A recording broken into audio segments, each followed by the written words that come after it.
ये मज़ारात पे आप जाकर देखें, कोई माथे टेक रहा है, चादरें चढ़ाते हैं आप मज़ारात पर। आप क्यों नहीं पूछते कि चादर क्यों चढ़ाते हैं? क्या बेसिक कॉन्सेप्ट है इसके पीछे? इसमें बुजुर्ग का क्या फ़ायदा है, आपका क्या फ़ायदा है? कहाँ कुरान और हदीस में लिखा है कि मज़ार के ऊपर चादर चढ़ाओ?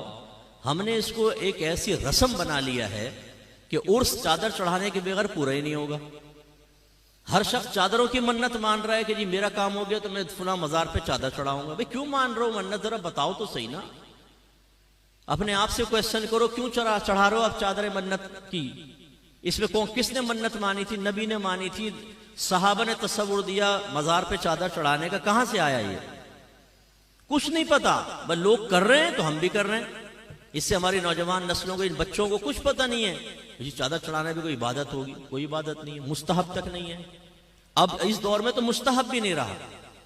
एक दौर था कि जब कब्रिस्तान आम बना दिए जाते थे, उसमें किसी आलिम की कब्र है, किसी नबी की कब्र है, फर्ज कर लें सहाबा की है, तो लोग अदब से दूर होने लगे। तो वो कुबूर पे चढ़ रहे हैं साहब, तो वो जो अशरफुल कौम की कब्र है उसकी भी बेहुरमती हो रही है। तो भाई चलो एक कपड़ा डाल दो यार, ताकि फर्क तो हो जाए, आने वाले को पता चले किसी बुजुर्ग की कब्र है दूसरी, तो एक चादर डाल दी उधर। बस ये बेसिक कॉन्सेप्ट था।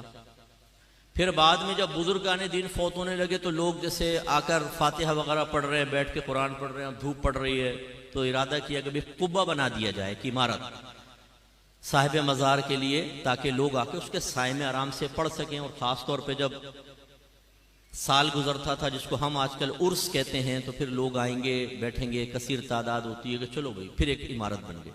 जब इमारत बन गई तो जो आम कबूर से इम्तियाज कायम करना था वो इमारत के जरिए हासिल हो गया। अब चादर की तो जरूरत ही खत्म हो गई। लेकिन सुन्नी को तो एक नया मशगला चाहिए।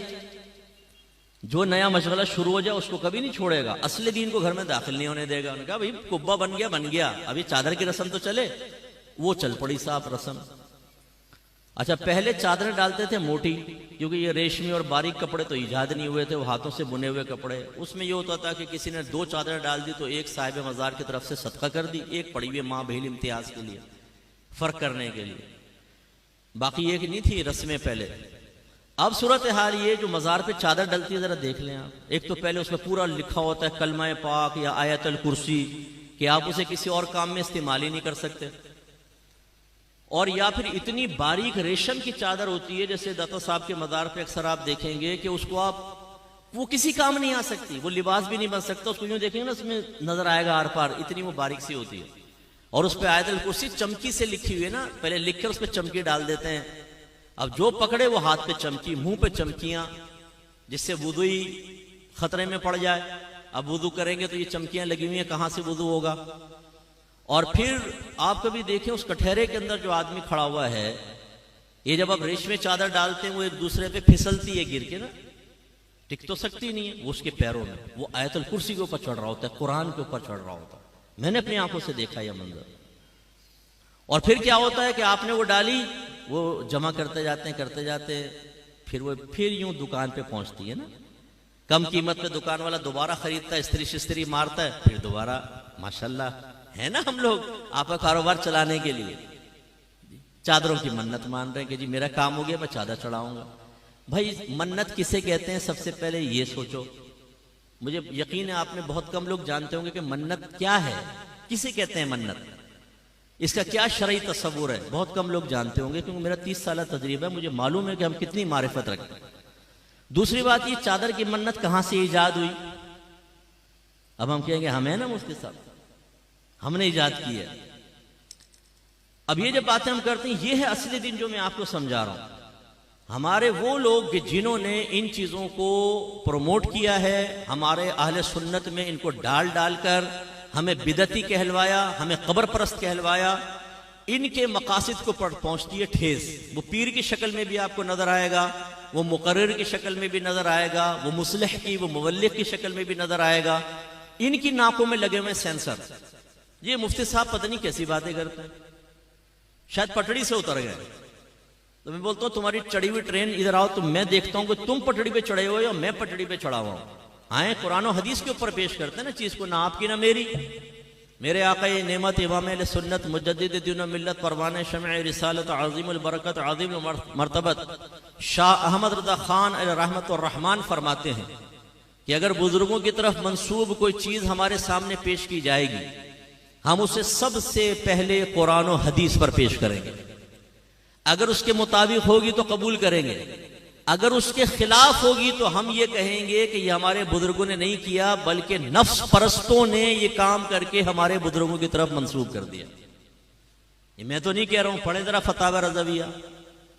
अच्छा, ये भी एक मेरा दर्द है बहुत बड़ा जी। कंजुल ईमान पढ़ें, बेहतरीन तर्जमा कुरान है, बेहतरीन तर्जमा कुरान। उससे कान में पूछो, तूने पढ़ा कभी कंजुल ईमान पूरा? नहीं, आज तक नहीं पढ़ा होगा, आज तक नहीं पढ़ा होगा।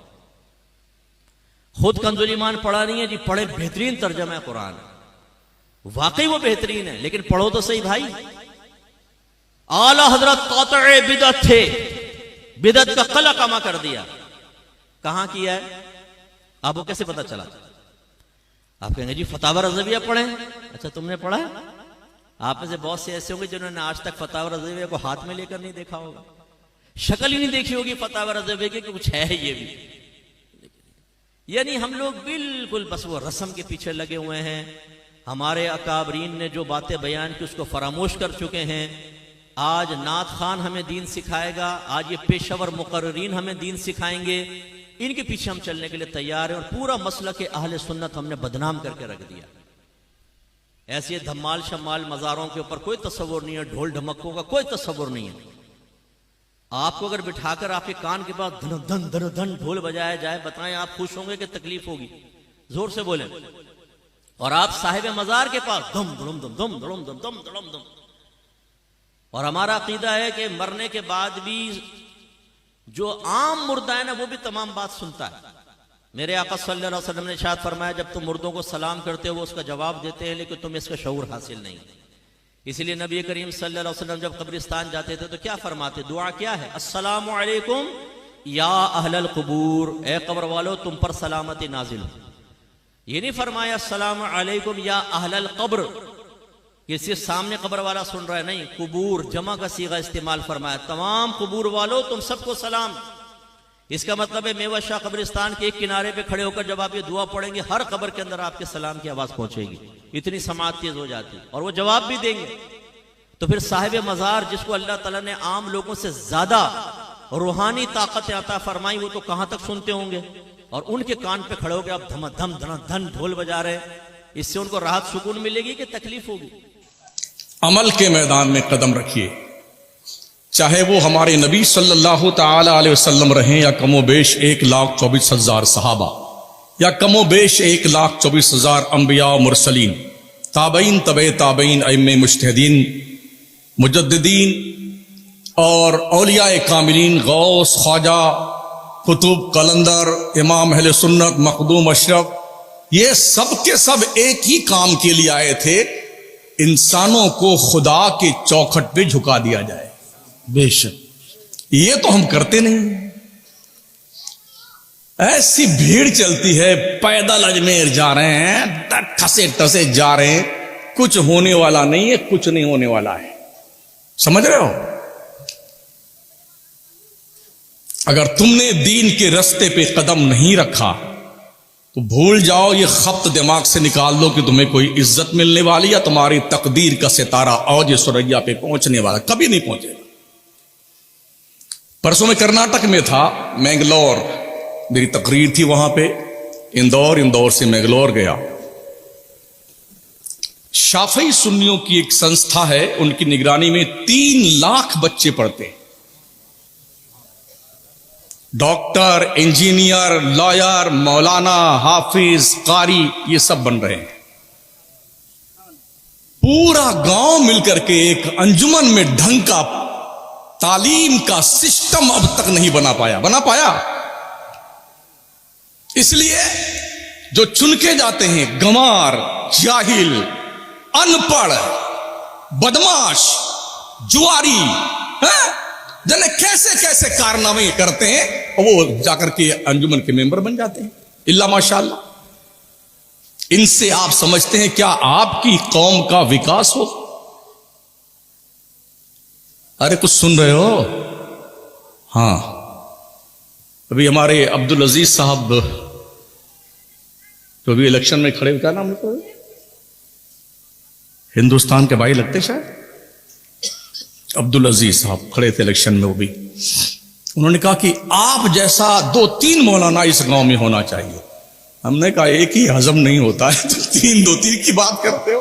लोगों के हाजमे खराब हो गए हैं शमसुद्दीन के नाम पर है? ना आप बिल्कुल क्लियर बात करते हैं। हमने कहा इसलिए बात करते हैं कि हमें कोई लालच नहीं आपसे, हम आपसे डरते नहीं हैं, किसी से नहीं। हम अपने रब के बंदे हैं, उसके दीन के काम में लगे हुए हैं, और रब ने वो इज्जत दी है जिसे हम सोच भी नहीं सकते थे। बेशक। मैं जब सुबह कल लौटा वहां से मैंगलोर एयरपोर्ट के लिए 8 बजे, तो 5 से 6 साल के बच्चे और बच्चियां, 5 साल की बच्ची भी नकाब पहने हुई थी,